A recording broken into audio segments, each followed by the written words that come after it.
ఈశాన్య ప్రజలు చైనీయుల్లా దక్షిణాది వారు ఆఫ్రికన్లలా ఉంటారు. మరోసారి వివాదాస్పద వ్యాఖ్యలు చేసిన కాంగ్రెస్ నేత పిట్రోడా.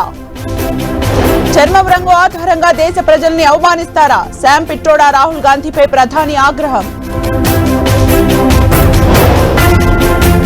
చేయని తప్పుకు క్రిషాంక్ ను జైల్లో పెట్టారు. ప్రభుత్వ చర్యలు కక్ష సాధింపన్న కేటీఆర్. నల్గొండ, ఖమ్మం, వరంగల్ ఎమ్మెల్సీ బీజేపీ అభ్యర్థిగా ప్రేమేందర్. రేపు నల్గొండలో నామినేషన్ దాఖలు.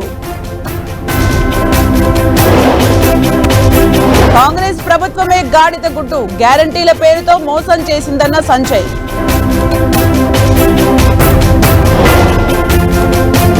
ఎయిర్ ఇండియా ఎక్స్ప్రెస్ సిబ్బంది మూకుమ్మడి సెలవు. 80కి పైగా విమానాలు రద్దు. ఇబ్బందుల్లో ప్రయాణికులు. మార్కెట్ల నుంచి ఆస్ట్రాజెనికా కోవిడ్ టీకా ఉపసంహరణ. వాణిజ్య కారణాలతో వెనక్కి రప్పిస్తున్నట్లు ప్రకటన. అకాల వర్షాలతో అపార నష్టం. తెలంగాణలో పలు చోట్ల దెబ్బతిన్న పంటలు.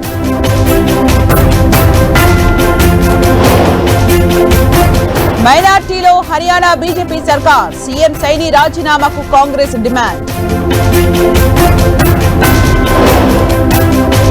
కిడ్నాప్ కేసులో ముగిసిన రేవన్న సిట్ కస్టడీ. కోర్టు ఎదుట హాజరుపరచనున్న పోలీసులు. సిసోడియా బెయిల్ పిటిషన్లపై విచారణ 13కు వాయిదా. 4 రోజుల్లో కౌంటర్ దాఖలు చేయాలని ఈడీకి ఆదేశం. ఇజ్రాయెల్ కు షాక్ ఇచ్చిన అమెరికా. ఆయుధ సరఫరా నిలిపివేసిన అగ్రరాజ్యం.